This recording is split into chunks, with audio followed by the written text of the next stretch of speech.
Hey guys, welcome back to Wix Fix. I hope you're having a fantastic day. In today's video, we'll be comparing Wix and WordPress to see which web builder is best for you.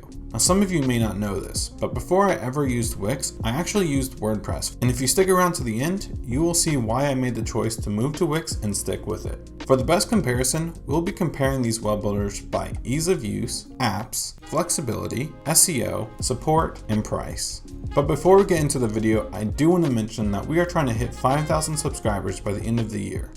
So if you are new around here or you've been around for a while, then I want to challenge you to subscribe to the channel. It would really help out a lot. But let's go ahead and get started with the first comparison, ease of use.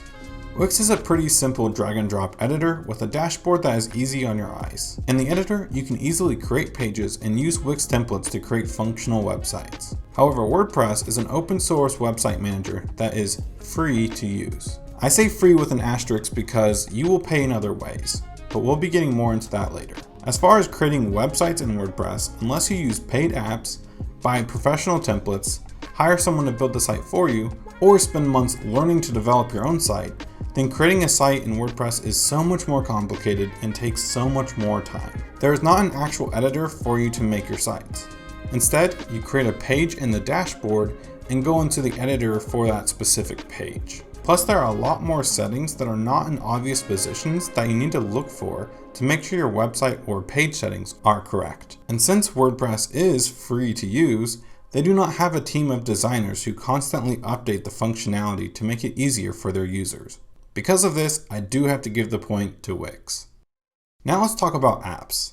Both Wix and WordPress have extensive app marketplaces. I do believe WordPress may have more options, but there's a reason for that. By default, WordPress is really basic and can't do anything more than a blog. If you want more design features, e-commerce, or just about anything else, you'll need to add an app for it. With Wix, I rarely have to use any apps. Most of anything that I will ever need is already included in Wix's default editor.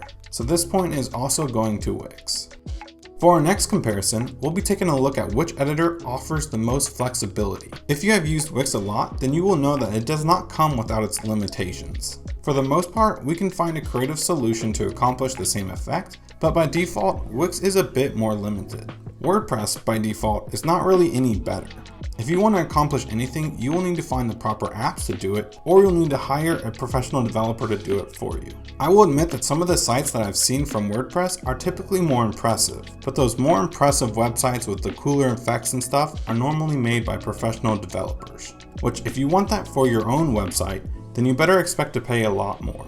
Also, because a lot of the better WordPress sites are made by developers, you will need to join that developer's maintenance plan so they can make the necessary changes to your website whenever you need, which this only adds to the final price as well. Again, we'll be covering that later. But overall, I do believe WordPress is more flexible because you can accomplish more effects, even if you just have to hire a professional developer to do it for you. Because of this, I will be giving this point to WordPress.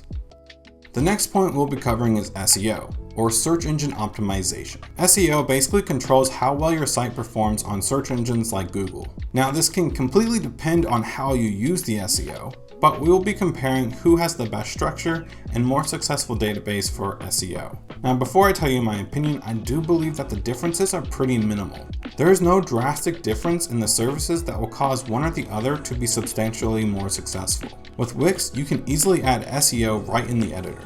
Not only can you add SEO to each individual page, but you can also add SEO to the page elements like images, icons, shapes, and even background images. On top of that, Wix has something called the SEO Whiz, which will walk you through the steps to set up your SEO properly and connect your website to Google. If you would like to learn more about Wix SEO, then you can check out my video. The link will be in the description below. But if we take a look at WordPress, you will need to implement a paid SEO app called Yoast. Apparently, Yoast has more functionality with SEO and can boost your website higher than Wix's SEO. But from my own personal experience, I have not had any issues with any of my sites that I've worked on ranking in Google. Again, this may just come down to how SEO is actually used and if you're using the correct keywords to actually rank higher in the search engine's algorithm. And although I have not had any experience with Yoast before, I will just give a point to both Wix and WordPress.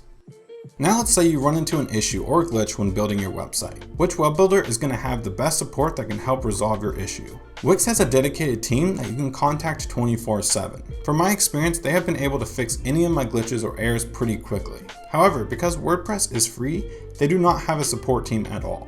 They do have an extensive community forum, so if you have a problem, then most likely you'll be able to find someone else with a similar problem, and they may have a solution. If your problem is with a specific app, then the creators of the app may have a support team. But if your problem is with WordPress or an app that doesn't have a support team, then you may just have to rely on the community forum or hire developers to help. Because of that, this point is obviously going to Wix. And last but certainly not least, let's talk about the price. WordPress is a free to use open source website management solution. But like I have mentioned earlier in the video, you still have to pay in other ways. For example, you can't just connect your domain for free. You have to use a domain hosting website that connects to WordPress. And if you go with a cheaper option, then your website can load a lot slower than more expensive options. Also, unless you just want a basic blog, you will need to add apps to your WordPress websites to add more functionality. Most of the apps do have a free plan, but those free plans are typically very limited, causing you to need to pay for those apps. And unfortunately, the prices can really add up. Another thing to consider is the design of your site. WordPress comes with really basic looking templates, and I would not recommend anyone actually use them. If you look at some of the more reputable websites that were made with WordPress, none of these use the WordPress templates. So that leaves you with two options. You can either go look for a professional template design, or you can hire developers to custom design and develop your site for you. Either method is going to cost you money. And if you want a developer to maintain your site, which is always recommended with custom developed websites, that is only going to add more money to your annual price. With Wix, they do offer a free plan, but to be honest, I'm not really going to consider that in this video, because the free Wix plan has a Wix ad at the top of your site, and you cannot connect a custom domain. If you're a legitimate business and you're not just needing a website for a high school project, then you do not want to use the free plan. That will most definitely hurt your business because you won't seem professional. However, for the most part, you can just use Wix's basic website or basic e-commerce plans. The pricing is an all-inclusive price. If you want to add app with more functionality, then you may need to pay an additional amount. But again, I've never actually needed to pay for an app before because everything that I generally need is already included in Wix. If we take a look at the prices, you can see the price for a WordPress site with some of the basic necessary apps versus the price for the basic premium plans through Wix. Because of this point is also going to Wix. In conclusion, Wix is a more well-rounded option for those who may not have a budget to hire and retain monthly maintenance on their websites. However, if you do have a larger budget and you want your site to have some cooler effects, then it may be beneficial to use WordPress. But I will say that in my opinion, most of those cooler effects don't always add up to be worth the extra money. But that basically wraps it up for the video today, guys. If you guys did enjoy, let me know in the comments below what your thoughts are on Wix and WordPress. Please consider giving it a like and subscribing for more Wix content coming out really soon. Thank you all again, and I'll see you all in the next one.